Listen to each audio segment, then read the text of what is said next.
P addiction. P addiction doesn't kick down the door. It slips in like a bad habit with good timing. A bored midnight scroll, a stressful day, or a moment of curiosity, just for a minute. The internet provides endless options, turning the brain into a dopamine buffet. One click leads to another, then another, until scrolling becomes automatic. And here's the twist most people don't say out loud. It stopped being about desire a long time ago. It's about escape from awkwardness, loneliness, stress, or even the quiet of your own mind.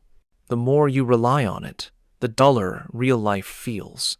Interactions with real people seem slow, predictable, and less thrilling compared to curated online content. Over time, your brain adapts, needing something different to feel the same high. Pleasure isn't the goal anymore. It's the temporary relief, the numbness, the reset. Trying to stop feels unbearable. Restlessness, irritability, emptiness creep in.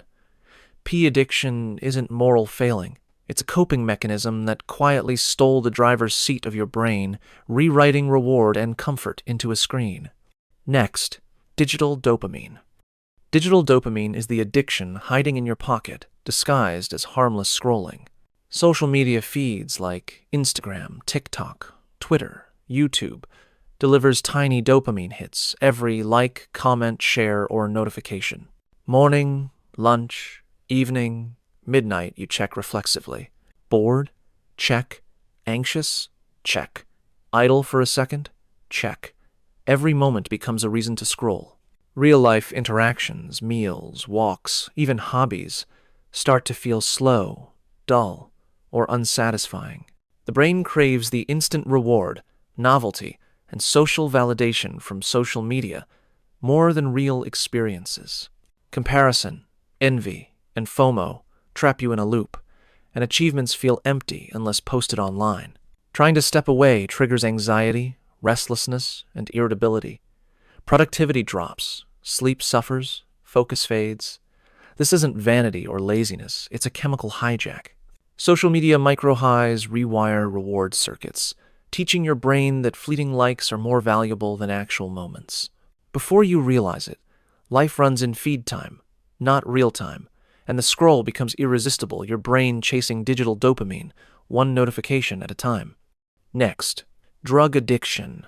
Drug addiction hijacks your brain like a corporate takeover. Natural things like laughter, connection, food, touch get muted, while drugs flood dopamine circuits with synthetic highs. Your brain adapts fast, tolerance grows, cravings intensify, and everyday life feels dull. Decision-making erodes. Self-control wanes. Even knowing the consequences often doesn't stop the pursuit. Drugs aren't just about pleasure. They're escape, a way to reset from stress, boredom, or anxiety.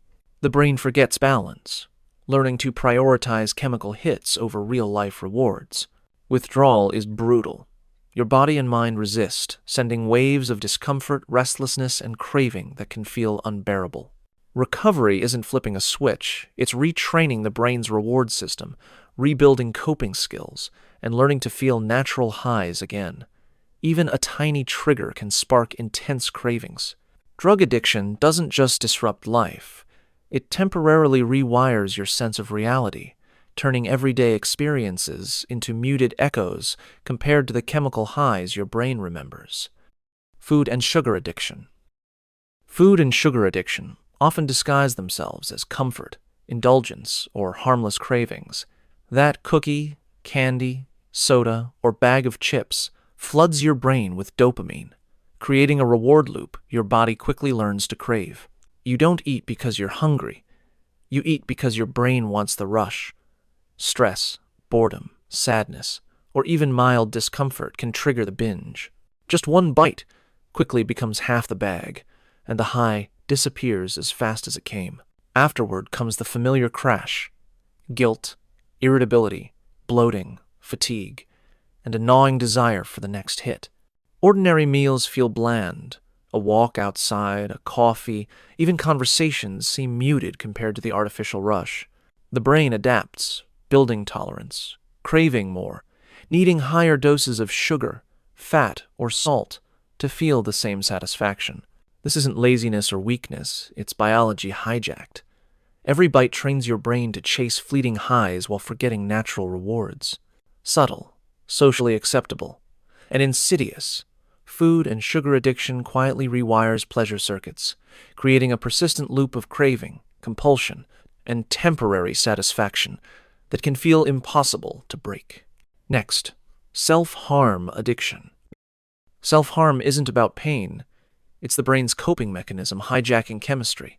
Emotional overload, anxiety, or loneliness triggers a desperate need to release the endorphins, giving fleeting relief, a temporary pause from inner chaos. Here, the problem is, relief itself becomes addictive. Your brain begins expecting it whenever stress appears. Over time, tolerance develops. Minor emotional discomfort no longer triggers relief, and stronger stimuli or more intense actions are needed to feel the same effect. Withdrawal manifests as irritability, restlessness, and an overwhelming emotional storm. The cycle feeds itself. The act temporarily soothes, but reinforces dependency, leaving your mind craving a chemical reset instead of processing emotions naturally. Breaking this cycle isn't about morality, it's about retraining the brain. You must teach your mind to experience emotions without numbing or escape. Each craving is a signal, not a weakness. It's the brain desperately seeking balance, trying to survive emotional pain. Recovery is hard, but possible. It's a process of replacing temporary relief with real resilience, one small, mindful step at a time. Next, gaming addiction. Gaming addiction isn't just fun, it's a chemical hijack.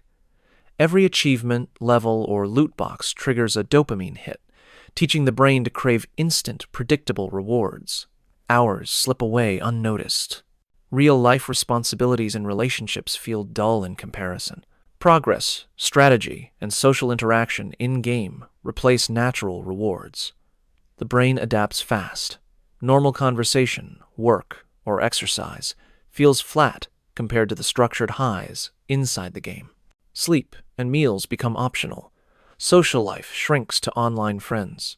You chase progression like a drug. It's not about entertainment anymore. It's about the chemical high of reward loops, unpredictability, and accomplishment. Withdrawal is brutal. Anxiety, irritability, and restlessness surface if you step away. Gaming addiction isn't laziness. It's a brain rewired for instant, engineered pleasure. The thrill keeps pulling you back until life outside the screen feels muted. 1 hour becomes 3, 3 becomes 6, and soon you realize real life can't compete with the highs you built in a digital world. Next, religion addiction.